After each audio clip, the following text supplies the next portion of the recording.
Well, here it is, finally, my Venus retrograde report. So this beginning part is going to be sort of my point form, abstract themes that are all going to be covering because I have so many notes, it's insane.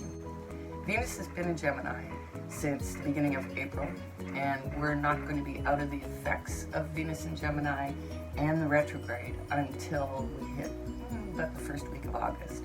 So because it is Venus, it is about partnership. It's about love. It's about all kinds of relationships. The ideals of love, the mystical, all of the different forms of love that have been articulated by the ancient Greeks. It's an amazing time for creativity. It's an amazing time for art, for poetry, for music. This is also a great time for digital communication. So if you're developing apps, software, there's a synergy happening between Venus and Mercury. And so anything that has to do with social media, especially social media, this is a great time for YouTubers. It's a great time for people promoting themselves on the internet. It's also a great time for learning, education in your particular field, whatever that is.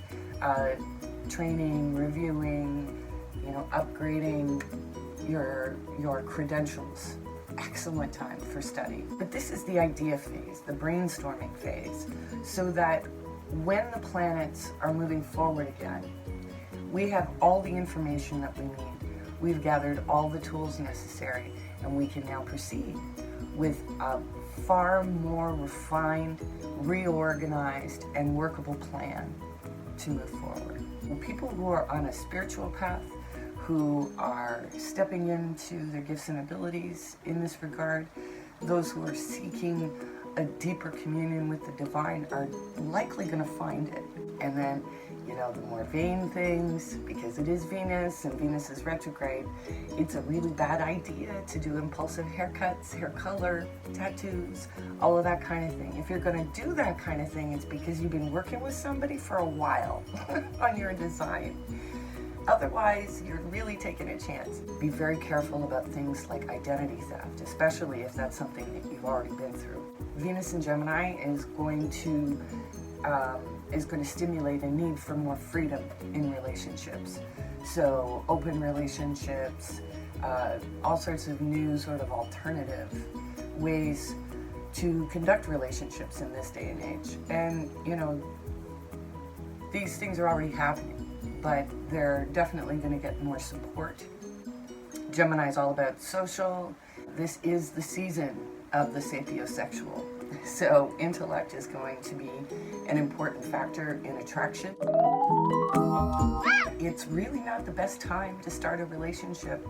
And in fact, it seems as though the theme of this particular Venus retrograde in Gemini is the kind of thing that's actually going to break relationships apart.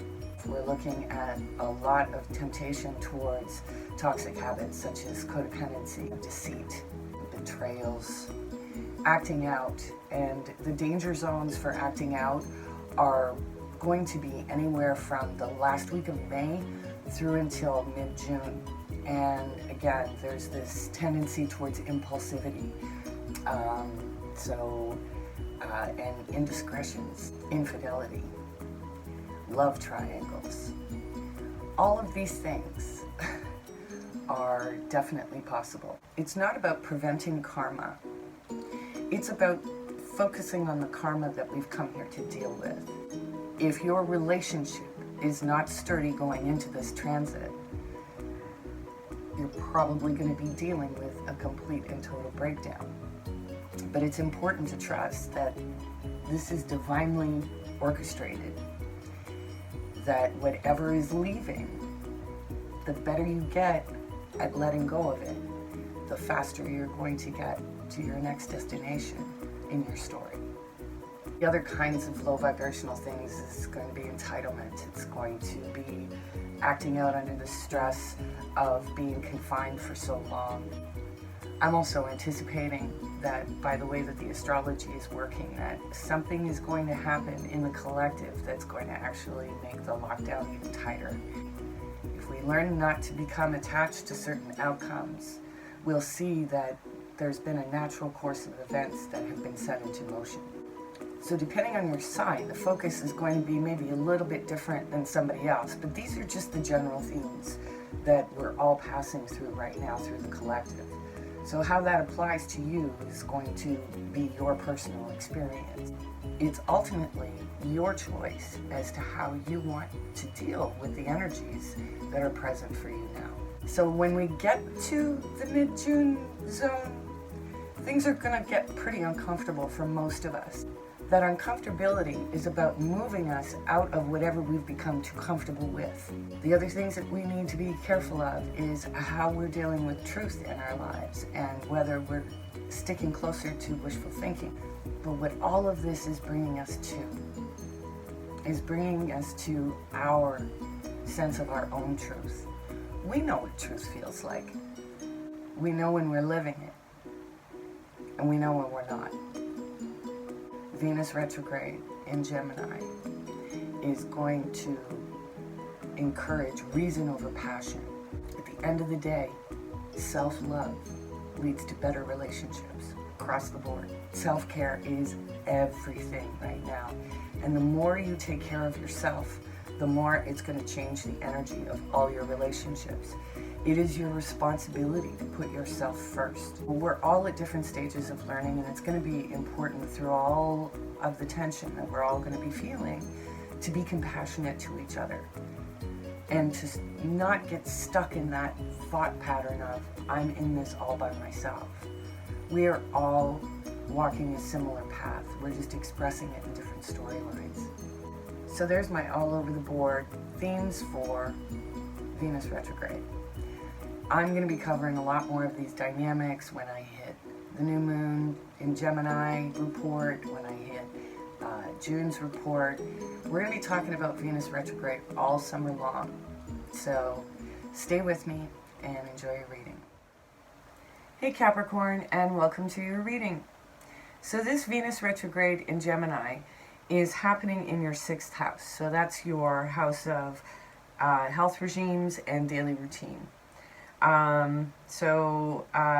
Your children, your creative projects, and your lovers, their needs to have a very practical approach at this time, so that everyone's expectations are kept in check, and so that basically the engine of how your family situation, your day-to-day group of people work together has to be streamlined so that you all can work together better. Of course, I've been saying this over and over again, but self-love is really important right now and ultimately leads to better relationships. So, for now, Capricorn, my advice would be to you to focus on improving your daily habits and structures. And make sure that they're truly nurturing to body, mind, and soul for everyone. And revise creative projects, and make sure you add playtime to the mix of whatever it is you're doing. So now that we have that out of the way, I'm going to pull out the tarot. I'm using my Klimt deck right now. It's a beautiful, beautiful deck. And I'll be pulling more cards later on as well, but for now I'm going to take 9 of these, but not those.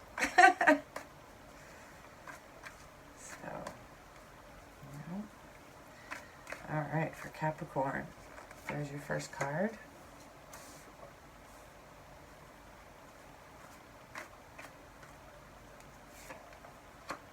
Two.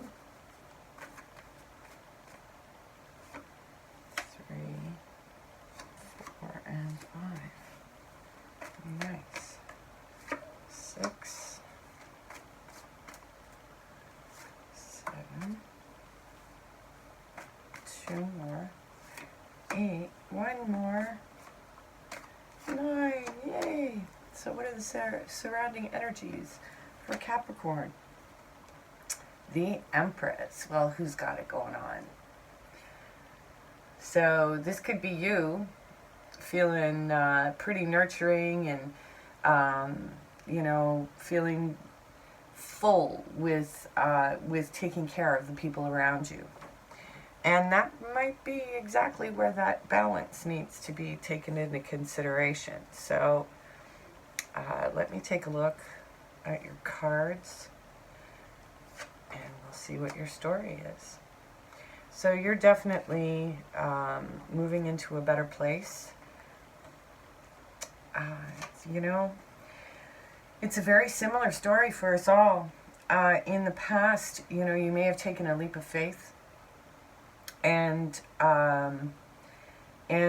you know, and it did result in somewhat of a balance, but it wasn't necessarily equal. And you know, you hadn't really made a decision as to how you wanted to move forward. There were many things to take into consideration. So now you've got the truth, recovery, and the Seven of Swords. Every reading so far. Seven of Swords is about lying, lies, deception. So that's in the general themes of things. So let's see what we're looking at in the future. The Nine of Wands, being tired, being disappointed. But actually, the disappointment is going to lead to you, you know, really having exactly what you need. Whether you're aware of what that is just yet remains to be seen. So I want to clarify some of these cards with the Rider-Waite. So let's see what this Two of Pentacles, perhaps something around the quarantine, you know, put you in a state where you had to juggle a couple of situations. It could have had something to do with the law.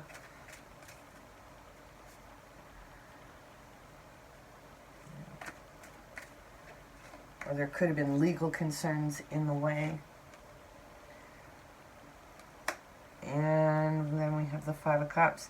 And perhaps there was justice to the situation, but it wasn't a happy justice. It was one of those, like, there are no winners set of circumstances, yeah.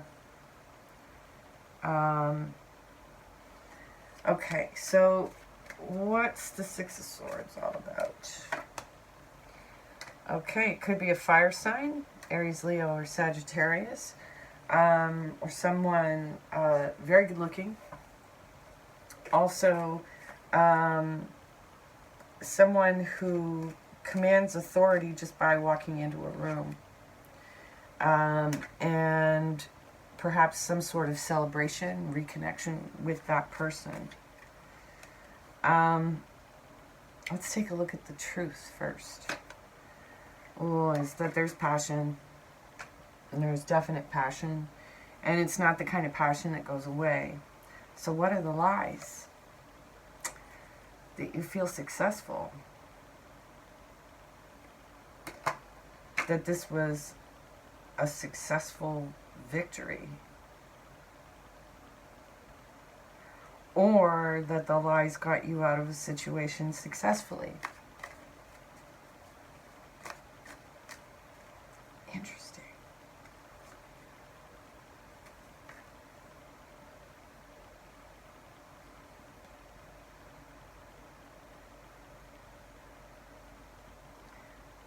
It could also be a sense of privacy. How maybe you feel that it's nobody's business because you are entitled to make your own decisions about things. So, yeah, it could be, you could have different religious backgrounds and the family doesn't approve of something. It could be a Taurus that you're dealing with as well. Both of those cards are associated with Taurus. But I think you need rest. Yeah, your intuition or holding this secret does make you sad, though.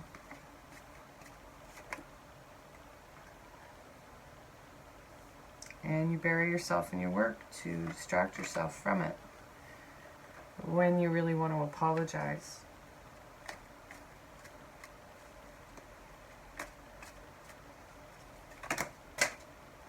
I don't know if that's resonating with anyone. I just dropped a bunch of cards, excuse me.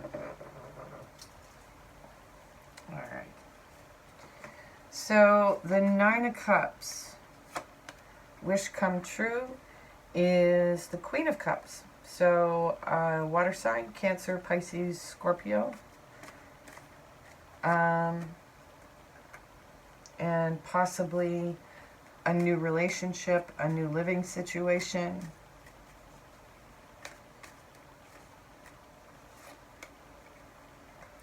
Yeah, because you would be making a break from the past.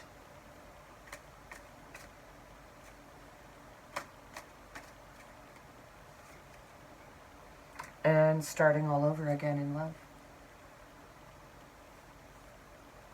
So that's as far as I'm going to take that. Other than to say, whatever new thing is coming in, it's coming in fast. Eight of Wands. Magic. Especially when you're talking about love. Alright, so the Lenormand is hopping. I'm not taking those though. I didn't see them, so I'm not going to take them. I'm going to pull 3 of these and see what sorts of themes we get with the Lenormand.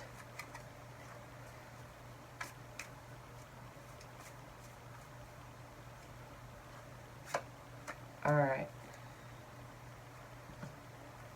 So we have the Bear, healing, or jealous woman, man, and birds. So a little bit of gossip. There's definitely a man at the center of all of this, and this is about a powerful healing situation. It could also represent luck. So Lenormand is very varied in that respect. Why not take a look at the underlying energies? Heart. So yeah, it's about love. Definitely about love. So I've pulled chakra cards from one of my other decks. So let's see what chakra you're working on. You're working on communication, throat chakra, which is very appropriate because Gemini is the sign of communication, and its ruler is Mercury, which is all about communication. So that's what you need to focus on, is communicating your truth. I think that pretty much sums it up for you. So I hope you have a great day.